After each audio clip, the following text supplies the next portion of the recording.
Good afternoon. My name is Barry Anderson. I'm an Associate Justice on the Minnesota Supreme Court. I'm the Senior Justice on the court, which means basically I've been around a long time.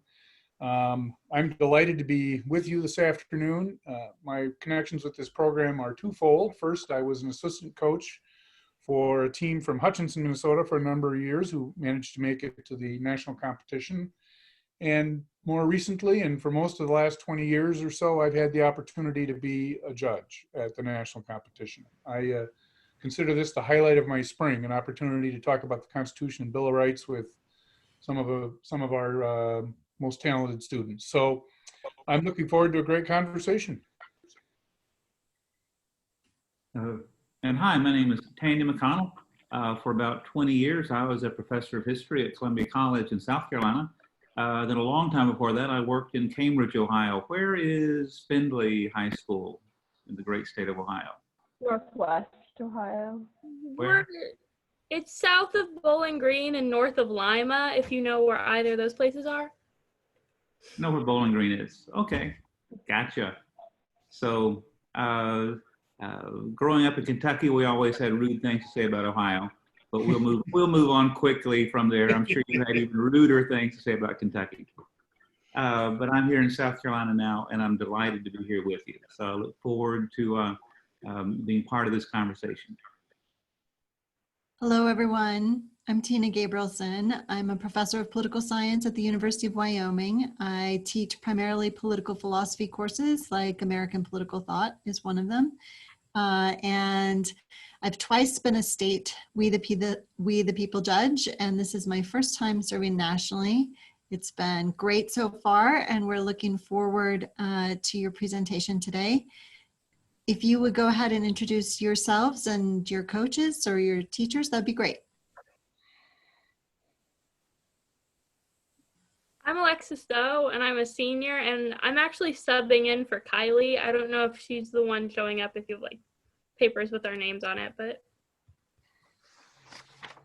I'm Francesca. I'm a senior, and I'm just as delighted to be here as you guys are.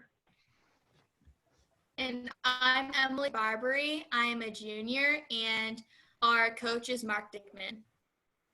And Mr. Barkey's also here. He's been helping Unit 1 out for a while.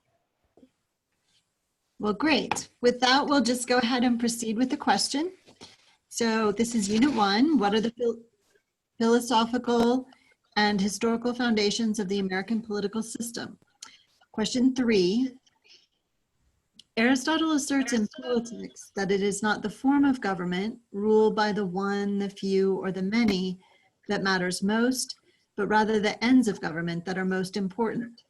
Where in the Declaration of Independence and the Constitution did the framers set forth the ends of government? How did the framers differ, if at all, about how the ends of government should be prioritized? Which of the ends of government set forth in the Declaration and Constitution appear to have the highest priority today? When you're ready, you can begin. Madam Chairman, Aristotle asserts in Politics that it is not the form of government, but rather the ends of government that are most important. The framers set forth these ends of government in the preambles of the Constitution and the Declaration of Independence. The government's overarching purpose is to protect the people's rights. As stated in the preamble of the Declaration, that men are endowed by their Creator with certain unalienable rights, and later asserts that to secure these rights, governments are instituted among men, deriving their just powers from the consent of the governed. The framers then further the ends or purpose of government through what is said in the preamble of the Constitution. In order to form a more perfect union, establish justice, ensure domestic tranquility, and provide for the common defense, promote the general welfare, and secure the blessings of liberty. The specific ends they address then help to create the government we have today. The establishment of the Supreme Court, the democratic process and elections, and the representation of the people through the House all are used for the purpose of our nation, to provide, promote, and defend the rights of our people.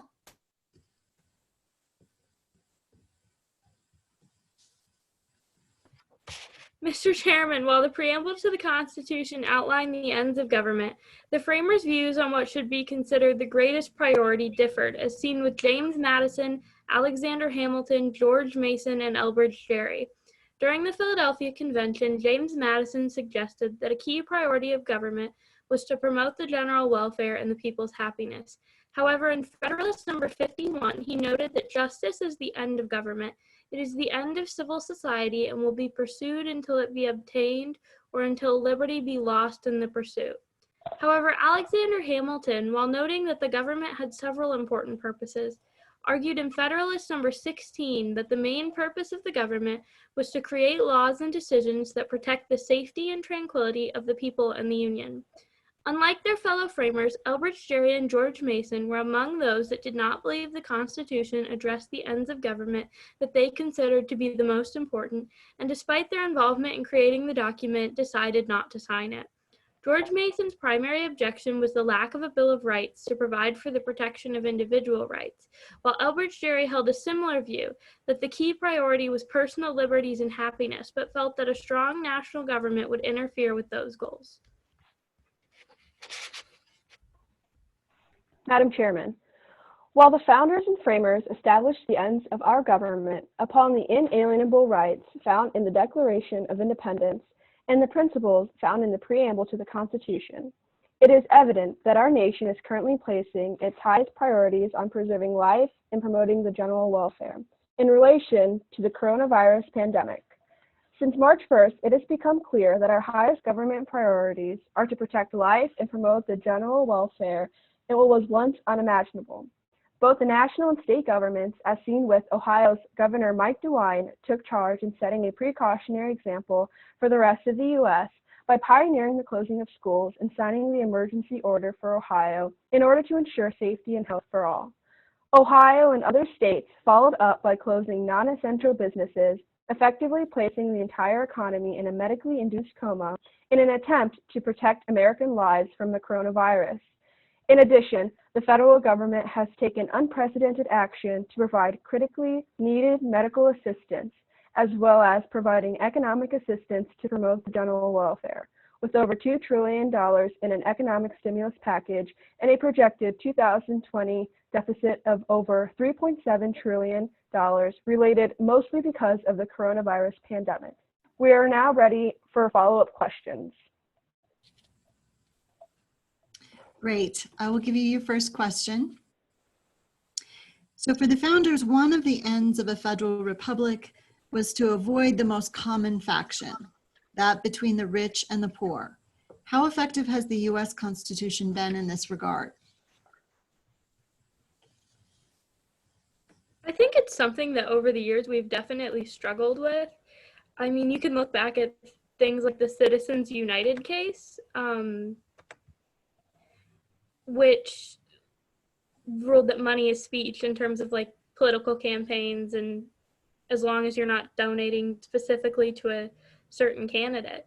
So that increases the effect that richer companies can have on politics, diminishing the effect that regular people can have.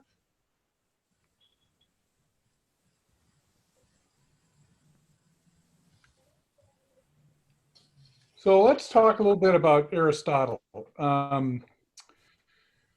Historians and political scientists like to look at eras, and they look at the progressive era of last 100 years or so, Lafayette and all those that follow. And we find in that progressive era such reforms as recall, initiative, and referendum. And I'm just wondering what Aristotle would think of those reforms. Would he approve or disapprove of them? Why or why not?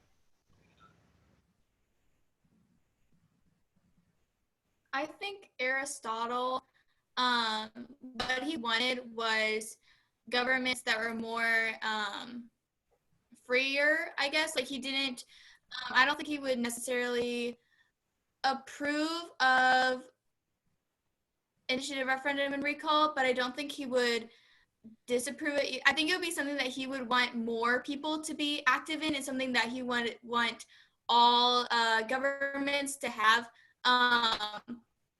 But I think it would want it on a larger scale with the people being more involved than they are. I think to build on what Emily was saying with like the idea of wanting more people to be involved is I think while, you know, you can look back and find some of the earliest examples of democracy were in ancient Greece, our system looks a lot different than theirs did. You know, a lot more people have the ability to participate in the political process than would have been the case back then. And with that has come a lot of people just electing not to. So I think it's hard to say that, like, to compare, it's almost like comparing apples to oranges, I think. I think it's.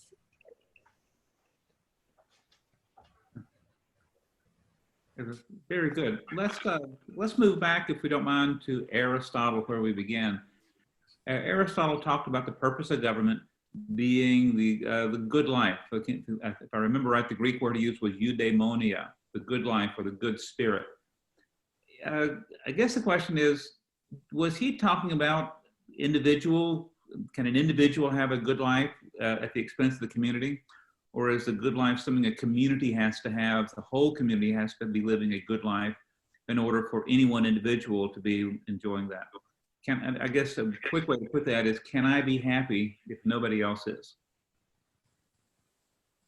I believe that Aristotle really believed that you can be happy in a world where I guess necessarily not, or a country that I guess necessarily not the main focus is for everyone to be happy.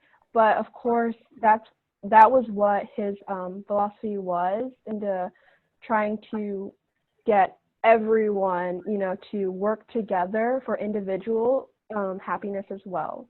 I believe that also they kind of come hand in hand. Tell me how.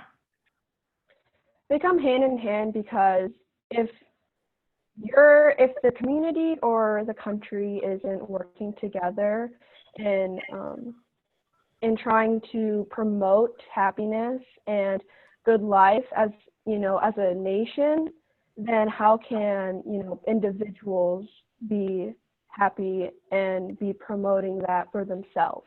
So is there a way we can govern society so we're all going to be happier? I think it's almost impossible to have a situation where everyone is happy and everyone is happy with the outcome. I mean, and historically we've seen that certain people can be happy and be in positions where their life is good, while other people are being systematically and with widespread oppression. And you know, I think it's very hard to say that we're ever going to reach a point where everyone is equal and we're working to the same level of happiness for everyone, just because of the amount of diversity and different ideas in America. I mean, take a piece of legislation, for example. The odds that you're going to get every single American to agree that something is a good idea are astronomically low. So what did the framers mean when they made reference to just powers, when they were talking about governments? You talked about consent of the government. What did they mean by just powers? What were they referring to? Oh, shoot. We're not going to get an answer to this question. Oh, well. So it goes. So I'll go ahead and begin with a little feedback for you. I think you all did a nice job in managing, right, the difficulties of the technology to have a seamless presentation. And so I thought your presentation was thoughtful, and your distinction between the anti-federalist and the federalist kind of position was a nice way to show the differences among the founders. I thought your responses to many of our questions were good ones as well. So thanks for your work today. thank you. So I agree with everything that Tina said there, and I have a couple of other additional thoughts I wanted to make. I particularly like your reference to George Mason. He is an understudied and underappreciated founder, even though he, like lots of the founders, there were all kinds of issues surrounding him, including the fact that he was a slave owner. But the interesting thing about Mason is Mason's language in the Virginia Declaration of Rights really influences what Jefferson writes in Jefferson and the committee write in the Declaration, and actually is at variance with what Virginia adopts at a later date. I mean, it's really kind of an interesting piece, and your citation to him, I thought, was important. You also noted, as someone who gets to listen to a lot of oral arguments for lawyers, I love the phrase medically induced coma when you talked about the economy. I mean, I think that's and we can argue about whether or not that's a good thing or bad thing or what we should be doing and all of that. But I mean, I thought it was a well-articulated concept. On my Aristotle question, I think that one thing we could have had some discussion about and didn't might have been about whether or not Aristotle would view this as an excess of democracy. I have to say that 40 years ago, I would have answered that question one way. Now in my curmudgeon phase of life, I would answer it a little differently. It's a really complicated and interesting question. So well done, and thank you very much. It's a very nicely done. I enjoyed our conversation together. I like your response to my question about the good life. And there's no clear answer there. Am I getting feedback on this? In many ways, what the founders are trying to do is create a way for us to all live as happily as possible as we can, given our circumstances. And they were not going to succeed completely, but overall, they probably did a pretty good job for us. They've given us the raw material for us to figure out our own way through this complexity of life. So thank you so much. It was a wonderful conversation, and best of luck to all of you for the rest of this competition and the days that are to come. Take care. Thank you. Thank you so much. So.